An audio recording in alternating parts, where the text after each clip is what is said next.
हमारे 70% लोग गांव में रहते हैं और गांव के अंदर जो सबसे छोटा हेल्थ यूनिट है वो है सब हेल्थ सेंटर। और सब हेल्थ सेंटर के अंदर पहले खाली एक नर्स होती थी।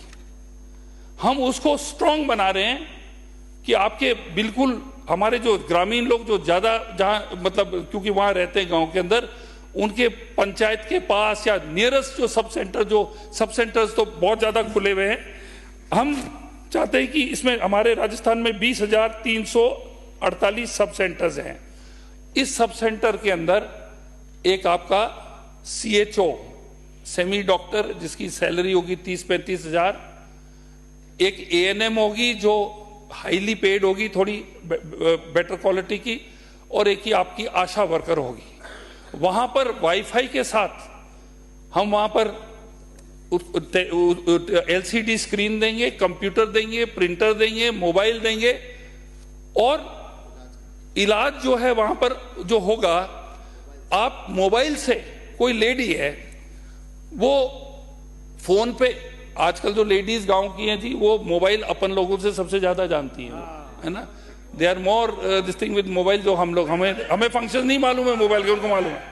वो लेडी धूप के अंदर एक वीडियो ले सकती है कि भाई मेरे हाथ में ये छाले हो रहे हैं या फोड़े हो रहे हैं, और वो वहां पर CHO को भेज सकती है और कह सकती है कि साहब ये उसको दिखे कि भाई ये कॉमन बरसाती या कोई मौसम की बीमारी है, तो कहीं भाई तुम जाके फलाना फलाना तू थारे सफा खाना बनने मतलब केमिस्ट्री दुकान में जाके ट्यूब लिया, ठीक है ना। तो ये जो है टेली जो कॉन्फ्रेंसिंग से जो होगा, और वहां पर एक डॉक्टर जो सेमी डॉक्टर अवेलेबल होगा, वो मैं सोचता हूं कि एक बहुत स्ट्रॉन्ग हमें गांव के अंदर, हमें ग्रास रूट के अंदर ये मेडिकल हम इसको ले जाएंगे। अभी हमारे 20,348 जो है हमारे सब सेंटर्स, उसके अंदर 11,655 जो है वहां पर आपके लोग CHO आपके जाने शुरू हो गए हैं, और वहां पर आपके yoga, NCD, screening, BP, sugar, 12 सेवाएं हैं, telemedicine, free medicine, family planning, ये जितनी भी चीजें हैं ये वहां पर ये आपका सब सेंटर जो कि हमारा लोएस्ट लेवल है वो उसको केटर करेगा। ये मैं सोचता हूं कि हमारे गांव के लिए एक बहुत बड़ी चीज होगी। अब आगे आपके जी, आपके आगे PHC, ये आपके आगे शहरी, ये पंजीकरण के संबंध में वित्त विभाग राजस्थान सरकार द्वारा जारी APO, SPO, SO कार्यरत कार्मिकों हेतु संविदा पदों के स्थान पर विभिन्न सर्वंग के कुल 4,518 नियमित पद सृजित किए गए हैं। विवरण परिषद पर संलग्न है। राजस्थान कॉन्ट्रैक्ट में किया गया है जिसकी कार्रवाई प्रक्रियाधीन है। प्रदेश में NHM के अंतर्गत कार्यरत स्थायी तथा संविदा कर्मचारियों का संख्यात्मक विवरण परिशिष्ट पर संलग्न है। खंड 2 वित्त व्यय 1 विभाग राजस्थान सरकार द्वारा राष्ट्रीय स्वास्थ्य मिशन NHM अंतर्गत पात्रता रखने वाले कार्यरत कार्मिकों हेतु संविदा पदों के स्थान पर विभिन्न सर्वंग के कुल 4,518 नियमित पद सृजित किए गए हैं। विवरण परिशिष्ट पर संलग्न है। Rajasthan contractual hiring to civil post rule 2022 के उपनियम 20 स्क्रीनिंग में पात्र कार्यकर्ता कार्मिकों के नियमितीकरण का प्रावधान निहित है। विवरण परिशिष्ट पर संलग्न है। नियमितीकरण के संबंध में वित्त विभाग राजस्थान सरकार द्वारा जारी APO, SPO, SOP दिनांक 25/10/24 परिशिष्ट में प्रदत्त दिशा निर्देश के अनुसार उक्त नियमित पदों के सेवा नियम हेतु चिकित्सा स्वास्थ्य एवं परिवार कल्याण विभाग के सेवा नियम, राजस्थान चिकित्सा सेवा नियम 1963 एवं राजस्थान चिकित्सा एवं स्वास्थ्य अधीनस्थ सेवा नियम 1965 को राजस्थान स्टेट हेल्थ सोसाइटी की अधिशासी समिति द्वारा अंगीकार किया जा चुका है। खंड 3 वित्त विभाग राजस्थान सरकार द्वारा NHM के अंतर्गत Rajasthan contractual hiring to civil post rules 2022 के तहत समस्त संविदा पदों का मानदेय निर्धारित किया गया है। विवरण परिशिष्ट अ पर संलग्न है। Rajasthan contractual hiring to civil post rules 2022 के उपनियम 13(1) मानदेय एवं अन्य सुविधाएं में प्रतिवर्ष 5% मानदेय वृद्धि का प्रावधान है, जिसके अनुसार कार्रवाई की जा रही है। खंड 4 एनएचएम के अंतर्गत संविदा कार्मिकों के रिलोकेशन किए जाने हेतु विभाग द्वारा रिलोकेशन पॉलिसी क्रमांक 250 दिनांक 19/2/2024 जारी की गई है। विवरण परिशिष्ट र पर संलग्न है। माननीय सदस्य 20/2/2025 सीरियल नंबर 5 में ये घोषणा की थी कि अब जो है प्लेसमेंट एजेंसीज के जरिए कोई भी संविदा पे किसी को नहीं लिया जाएगा और Rajasthan logistics and skill development corporation जो है वो आपके जो प्लेसमेंट ऑफ स्टाफ है, security guards, computer operators, helpers, lab assistants, ANM, GNM, pharmacist, जितनी भी संविदा पे जो हैं वो डायरेक्टली अब हायरिंग करेंगे। और अभी जो है प्रोसेस अंडरवे है, डीओपी के पास गया हुआ है। जैसे ये अनाउंसमेंट होगा डीओपी क्लियर करेगा तो अब ये डायरेक्टली, जैसा मैंने बताया कि हमारे देश में 1,75,000 आयुष्मान आरोग्य मंदिर हैं। ये आयुष्मान आरोग्य मंदिर हमारे हेल्थ एंड वेलनेस सेंटर के बारे में चिंता करते हैं। They have got the community health officer, CHO एक होते हैं, एक स्टाफ नर्स होती है, एक मल्टीपर्पस वर्कर होता है। यहाँ से कंसल्टेशंस होती है, लेकिन 5 चीज़ों की स्क्रीनिंग ये मैंडेटरी है। Dental health, oral health, mental health, cervix cancer, breast cancer, oral cancer, ये अर्ली डिटेक्शन के लिए, और हाइपरटेंशन और डायबिटीज, ये सब चीज़ों की checking at the age of 30 होती है, ताकि वी कैन फाइंड आउट किसी को हो चाहे नहीं हो, लेकिन ओरल चेकिंग की जाती है, सर्विक्स कैंसर की स्क्रीनिंग होती है और हमारे ब्रेस्ट कैंसर की भी स्क्रीनिंग होती है, और इसके साथ साथ हमारे हाइपरटेंशन और डायबिटीज इसकी भी स्क्रीनिंग होती है। तो सर्विक्स कैंसर को प्रिवेंट करने के लिए, अर्ली स्टेज के इंटरवेंशन के लिए ये जो भी आवश्यक विषय है वो हम पूरा करते हैं। मैं सदन को और माननीय सदस्य को इस बात से अवगत कराना चाहता हूं कि अभी जो लैंसेट की रिपोर्ट आई है, लैंसेट मेडिकल जर्नल्स में वर्ल्ड में बड़ा रिकॉग्नाइज्ड है, उस लैंसेट ने ये कहा है कि कैंसर, चाहूँगा कि हमारे वहाँ पर NHM में आयुष्मान भारत के अंतर्गत जो मेरे साथी कार्य कर रहे हैं, आयुष्मान भारत योजना के तहत लगे सामुदायिक स्वास्थ्य अधिकारी CHO जो दूरस्थ ग्रामीण इलाकों में सब सेंटर स्तर तक हेल्थ सेवा देते हैं, जो गैर संक्रामक रोगों को देखभाल से लेकर शिशु व मातृत्व देखभाल व भारत सरकार व राज्य सरकार की योजना में घास कंठ से जुड़े कार्यों को करते हैं, जिससे हेल्थ बेनिफिट हो रहे हैं। तो इन कार्मिकों का 2-3 जरूरी मांग है। एक तो सामुदायिक स्वास्थ्य अधिकारियों का कैडर निर्माण कर 4800 पे ग्रेड जल्द से जल्द नियमित किया जाए। CHO को जो अतिरिक्त प्रोत्साहन राशि है 15,000 मिलती है, उसमें उच्च अधिकारियों द्वारा बड़े स्तर पर भ्रष्टाचार किया जाता है, इसलिए इस राशि को मूल वेतन में मर्ज किया जाए। TSP क्षेत्र के अर्थात हार्ड टू रीच क्षेत्र में कार्यरत CHO को महाराष्ट्र सरकार द्वारा 15,000 अतिरिक्त प्रोत्साहन राशि दी जाती है। उसी प्रकार अपने TSP क्षेत्र के CHO को भी राशि प्रदान की जाए। मैं महामारी के साथ में CHO की जो पुरानी मांग है उसको भी आपके सामने रखना चाहूँगा। जो CHO है दुर्गम इलाके में बच्चों का इलाज कराने जाते हैं और उनके साथ में प्रदेश के कम से कम 2020 से कोई कैडर नहीं बना है। CHO का कैडर निर्माण हो और CHO का महाराष्ट्र और गुजरात के पैटर्न की तर्ज पर 4800 पे ग्रेड उनका भी बनाया जाए। हमारे जो CHO की मांग है कि उनका भी जो 25,000 रुपए उनको दिए जा रहे हैं उसको भी हम परमानेंट करने का काम करें, और इसके अलावा जो प्रति माह 15,000 इंस्टीट्यूट राशि को भी फिक्स मानदेय में, जैसे बिहार, उत्तर प्रदेश, झारखंड में दिया जाता है, उसी तरह भी उनको भी दिया जाए। ये भी मेरे आपसे मांग है। हॉस्पिटल बना दिया, PSC बना दी, CSC बना दी, उससे भी नहीं बना। उसमें स्टाफ कैसा लग रहा है, उसे पैरामेडिकल स्टाफ उसमें कैसा लग रहा है। माननीय सभापति महोदय, अभी माननीय बजट में एक बात कही है कि आप जो है जो छोटे हॉस्पिटल हैं PSC, CSC, उनमें ट्रू नोट और CB नोट मशीन आप लगाएंगे और डिजिटल एक्सरे मशीन लगाएंगे। क्या टेक्नीशियन है आपके पास में? माननीय सभापति महोदय, टेक्नीशियंस जो जिले के जो हॉस्पिटल है उनमें एक्सरे के लिए रेडियोलॉजिस्ट उनमें नहीं है, टेक्नीशियन आपके पास में है नहीं, तो ये हॉस्पिटल आप खोल रहे हैं, पीएचसी खोल रहे हैं, सीएचसी खोल रहे हैं, बहुत अच्छी बात है, लेकिन इनके साथ साथ जो पैरामेडिकल स्टाफ और मशीनों को ऑपरेट करने वाले जो लोग जो हैं, आज भी कई जगह ऐसी स्थिति है। ब्लॉक घाटोल की बात की जाए तो इस ब्लॉक में समुदाय स्वास्थ्य केंद्र की संख्या 3 है, प्राथमिक स्वास्थ्य केंद्र की संख्या 11 है, उप स्वास्थ्य केंद्रों की संख्या 76 है। यहाँ पर पदों का विवरण इस प्रकार है। मैं आपको माननीय सभापति महोदय, आपके माध्यम से माननीय मंत्री महोदय को अवगत कराना चाहूँगा कि ब्लॉक सीएमओ का पद 1 है, 1 कार्यरत है।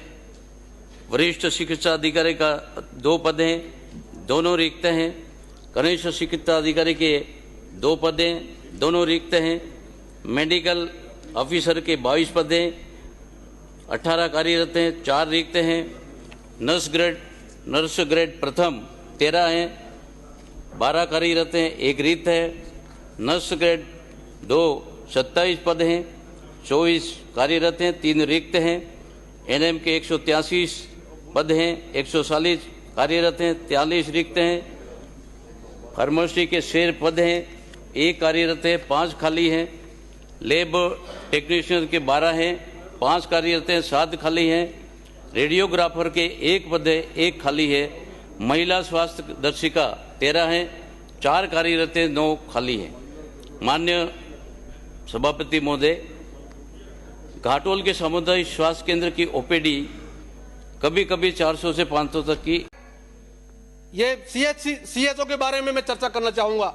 सीएचओ 7000 सीएचओ काम कर रहे हैं और ग्रामीण परिवेश के अंदर वो अपनी सेवाएं देने का काम कर रहे हैं। आयुष्मान भारत योजना को वो आगे बढ़ाने का काम कर रहे हैं और उनको नियमित करने के लिए भारत सरकार का आदेश भी आ गया। उसके बाद हम लोग उनको नियमित करने का काम नहीं किया।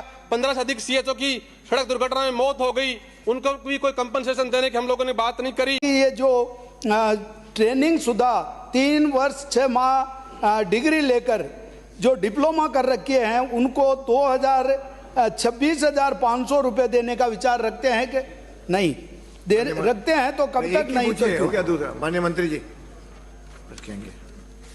ये जो जितने भी संविदा पे आप जिसकी जिक्र कर रहे हैं वो सब 4th क्लास एम्प्लॉइज हैं। इनके जो अभी जो 60% हमें केंद्र सरकार देती है, 40% हम वहन करते हैं इनकी तनख्वाह। अभी जो और जो यूटीबी के कार्यकर्ता हैं जिन्होंने बहुत मुश्किल समय में कोविड जैसी महामारी में हमें सेवाएं दी थी, तो उन अभी नर्सिंग ऑफिसर्स के हजारों पद खाली हैं। उनकी सेवाएं 28 फरवरी 2025 को समाप्त हो गई। मेरा मान्यवर जी से निवेदन है कि यूटीबी जीएनएम की सेवा अभिवृद्धि मार्च 2026 तक करने की कृपा करावे ताकि आने वाले समय में वो भी अपनी नियमित सेवाएं दे पाए। मैं विश्वास करती हूँ कि आदरणीय चिकित्सा मंत्री जी एक सीमांत जिले के ऊपर वहाँ जो दूर दूर ढाणियों में बैठे लोग हैं उनके ऊपर पूरा अपना ध्यान देंगे और एक पीएचसी पे कम से कम 2। माननीय अध्यक्ष महोदय, मैं इस बात को और भी आपका ध्यान आकर्षित करना चाहूंगा। कोविड के समय यूटीबी कार्मिकों का चयन हुआ था और इस विभीषिका में इन लोगों ने अपनी जान जोखिम में डालकर जनता की, जिस समय मनुष्य से दूर भागता था उस समय उन्होंने जनता की सेवा की और उनका कार्यकाल 31 मार्च 2025 को पूरा हो रहा है। इनका कार्यकाल बढ़ाया जाए एवं इनका अस्थायी समाधान कर इन्हें नर्सिंग ऑफिसर, पीएचओ या अन्य चिकित्सा विभाग में पद पर सीधा आयोजन किया जावे ताकि इनका अस्थायी समाधान हो सके। साथ ही पिछले समय आप यूटीबी को हटा के उस पर वापस संविदा पे लगाने की तैयारी कर रहे हो। ये कौन सा आप किस हिसाब से काम कर रहे हो, ये मैं कहना चाहूंगा। आज आरजीएचएस इतनी शानदार स्कीम राजस्थान के लोगों की, कर्मचारियों। श्री गणेश राज बंसल। सभापति महोदय, मैं आपके माध्यम से राज्य सरकार को अवगत कराना चाहता हूं कि हनुमानगढ़ जिला मुख्यालय में संचालित महात्मा गांधी स्मृति राजकीय जिला चिकित्सालय का मुख्य भवन सन 1980 से पूर्व का निर्मित है, जो पुराना होने के कारण जीर्ण शीर्ण है। पीडब्ल्यूडी विभाग हनुमानगढ़ द्वारा भी उक्त भवन के कुछ शिक्षकों उपयोग योग्य नहीं पाया गया है। जिला चिकित्सालय के मुख्य भवन का नवीन निर्माण कराया जाना अति आवश्यक है। मैं आपके माध्यम से मंत्री महोदय से इस ओर भी ध्यान देने हेतु निवेदन करना चाहता हूं। इसके अतिरिक्त जिला चिकित्सालय में वर्तमान में मुख्य भवन में 200 बेड स्वीकृत हैं और MCH यूनिट में 50 बेड स्वीकृत हैं, जबकि मौका पर मुख्य भवन में 300 से अधिक बेड और MCH यूनिट में 130 बेड लगे हुए हैं। जिला चिकित्सालय में 200 से 300 बेड और MCH यूनिट में 50 से 100 बेड की स्वीकृति किए जाने की आवश्यकता है। इसके अलावा बेडों की संख्या के अनुरूप जो स्टाफ की भी बहुत कमी है, डॉक्टर की कमी है, मैं आपके माध्यम से माननीय मंत्री महोदय से स्टाफ को पूरा करने की निवेदन करता हूं ताकि आम आदमी को सुविधाएं मिल सकें। वर्तमान में सरकार द्वारा चलाई जा रही महायोजना के मरीज राजकीय अस्पताल में भर्ती तो हो जाते हैं, जांच निःशुल्क राजकीय अस्पताल से होती है, परंतु TID जनरेट हो जाने के पश्चात मरीज प्राइवेट अस्पतालों में ऑपरेशन करवाता है, जिससे राज्य सरकार को नुकसान हो रहा है। इसमें प्रभावी कदम उठाने की आवश्यकता है। UTB के माध्यम से लगे हुए SI, ANM, GNM व लैब सहायक व अन्य कार्मिकों की सेवाएं यथावत रखी जाएं एवं हो सके तो उन्हें योग्यता के आधार पर पात्रता पाए जाने पर स्थायी किया जावे। सभापति महोदय, हनुमानगढ़ जिला मुख्यालय पर 2023 में नवनिर्मित गवर्नमेंट मेडिकल कॉलेज हनुमानगढ़ में बुनियादी LOP फर्नीचर आज दिनांक तक उपलब्ध नहीं करवाया गया है, जबकि उक्त कॉलेज में दूसरा बैच भी शुरू हो चुका है। मेरा आपके माध्यम से मंत्री महोदय से निवेदन है कि जो भी मांग अनुसार फर्नीचर है वो उपलब्ध करवाया जाए। इसके अतिरिक्त उक्त कॉलेज में एनाटॉमी एवं फार्माकोलॉजी विषय के प्रोफेसर भी उपलब्ध नहीं है। मैं आपके माध्यम से मंत्री महोदय से इस ओर भी ध्यान देने हेतु निवेदन करना चाहता हूं। आज आपने मांग संख्या चिकित्सा व चिकित्सा शिक्षा पर बोलने का अवसर दिया, उसके लिए आपका बहुत बहुत धन्यवाद। जय हिंद, जय भारत। तो महोदय, इसमें मेरा सवाल है कि जो कोविड काल में जो CHO होते हैं महोदय, जो कॉन्ट्रैक्ट जॉब वाले सेवक हैं, और पूरे कोविड काल में इनको सरकार ने भी बहुत अपना पीठ थपथपाया। पूरे कोविड काल में अपने जान को जोखिम में डाल करके पूरे राज्यवासियों का इन्होंने सेवा किया महोदय। और कोविड काल से बिफोर ये अपने गृह जिला में थे। जब कोविड काल में चूंकि सरकार को सेवा लेनी थी तो इनको राज्य के विभिन्न जिलों में भेजा गया और उस टाइम तो सेवा दिया, लेकिन आज तक वो जो CHO हैं उसी जिले में है जहां कोविड काल के दरमियान उनको भेजा गया था। और चूंकि ये सैलरी पे नहीं है महोदय, ये मानदेय पे है। ये मानदेय पे बहुत अल्प मानदेय पे ये काम कर रहे हैं और सेवा दे रहे हैं। तो मेरा प्रश्न है ये माननीय मंत्री जी से, क्योंकि बहुत अच्छा निर्णय भी ले रहे हैं, अच्छा काम भी कर रहे हैं और तमाम माननीय सदस्यों को सम्मान भी करते हैं, तो मुझे उम्मीद है कि आपके विभाग का जो मामला है, ये जो गरीब, जो यहाँ के मूलवासी है, झारखंडी आदिवासी मूलवासी तमाम लोग हैं, जो गरीब तबके के लोग हैं, वही लोग नर्सिंग करके आपको CHO ज्वाइन किए हैं। मैं आपसे केवल इतना उम्मीद करता हूँ और इतना मांग करता हूँ कि क्या आप उन जो CHO हैं, उन नर्स बहने हैं या भाई हैं, उनको अपने गृह जिला आप वापस करना चाहते हैं? माननीय मंत्री जी। अध्यक्ष महोदय, विधायक राजेश कश्यप जी का जो सवाल आया है वो निश्चित तौर पर झारखंड के आदिवासी और मूलवासी को देखते हुए उन्होंने प्रश्न किया है। लोकल बच्चे जो हैं लोकल स्तर पर ही काम करें, सेवा दें। अच्छा प्रश्न है, मैं इनके सुझाव को मानता हूं महोदय, और जल्द राजेश कश्यप जी को बुलाकर जो भी त्रुटियां हैं मैं उसको दिखवा लूंगा।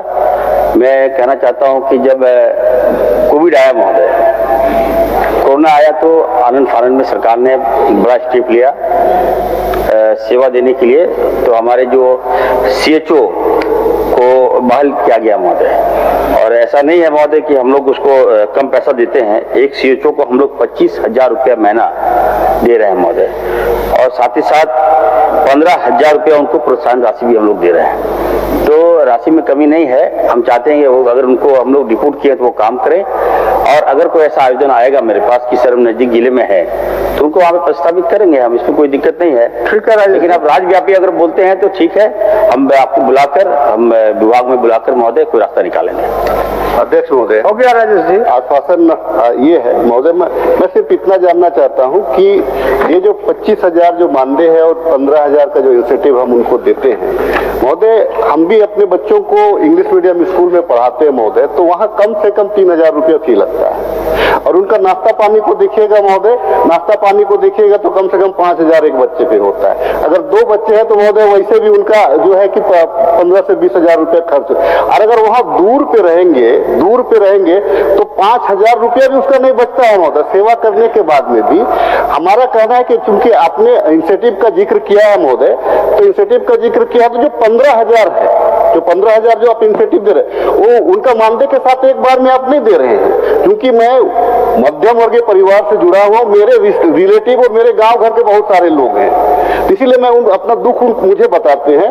तो हमारा ये कहना है कि जो इंसेंटिव हम 15,000 रुपया दे रहे हैं वो 4 महीना 5 महीना में एक बार देते हैं। उसमें उनके साथ में दिक्कत ये हो रही है कि जब अपना इंसेंटिव लेने के लिए जाते हैं तो जो बाबूगण बैठे हुए हैं उनको कमीशन पे, उनका इंसेंटिव में भी उनसे 2,000 5,000 रुपए का कमीशन हर जगह आज से नहीं ले रहा है, ये चलता आ रहा है। तो हमारा एक आग्रह और होगा, जो प्रोत्साहन राशि जो हम 15,000 रुपया देते हैं, अगर उसको हम मानदेय के साथ एक साथ अगर हम जोड़ दे और एक ही बार में अगर हम उनको दे दे मानदेय स्वरूप, तो ये भी कल्याणकारी योजना। तो मैं आग्रह करूंगा कि इस दिशा में भी माननीय मंत्री जी आप सदन को और मुझे भी संतुष्ट कर दे। माननीय मंत्री जी। सर, विधायक जी की जो चिंता है वाजिब है, और हम विधायक जी को बताना चाहते हैं सर कि ये जो पोस्ट है कम्युनिटी हेल्थ ऑफिसर जो है CHO का महोदय, ये सेंट्रल फंड देती है, उसको हम लोग इम्प्लीमेंट करते हैं, राशि बढ़ाते हैं। तो हम लोग भारत सरकार को भेजेंगे कि कुछ राशि हमको दें। हम भी चाहते हैं कि स्थानीय बच्चों का सैलरी में जो मानदेय में इजाफा हो महोदय, मैं ये चाहता हूँ, मेरी मंशा भी यही है। लेकिन दूसरी बात उन्होंने कहा कि जो स्थानीय लेवल पर जो कार्यरत हैं वो दूर नहीं जा सकते हैं। तो निश्चित तौर पर महोदय हम बैठक किए थे और हमने ये भी निर्णय लिया है कि जो भी डॉक्टर्स इस राज्य में काम कर रहे हैं, या होता क्या कि अगर मान ली रांची की डॉक्टर है महोदय, उनको हम साहिबगंज कर दिए तो वो वहाँ जाते नहीं, वहाँ इलाज वो करते नहीं है बढ़िया से, छुट्टी लेके भाग जाते हैं, स्वास्थ्य व्यवस्था वहाँ चरमरा जाती है महोदय। तो हम लोगों ने निर्णय लिया कि जो भी डॉक्टर लोकल स्तर पर काम करेंगे उनको हम लोग लोकल स्तर पर पोस्टिंग करेंगे सर। और जो भी CHO अगर चाहते हैं कि लोकल स्तर पर काम करना चाहें तो निश्चित तौर पर हम करेंगे। हमारी भी इच्छा वही है कि वो ईमानदारी से काम करें और लोकल स्तर पर काम करें। ठीक।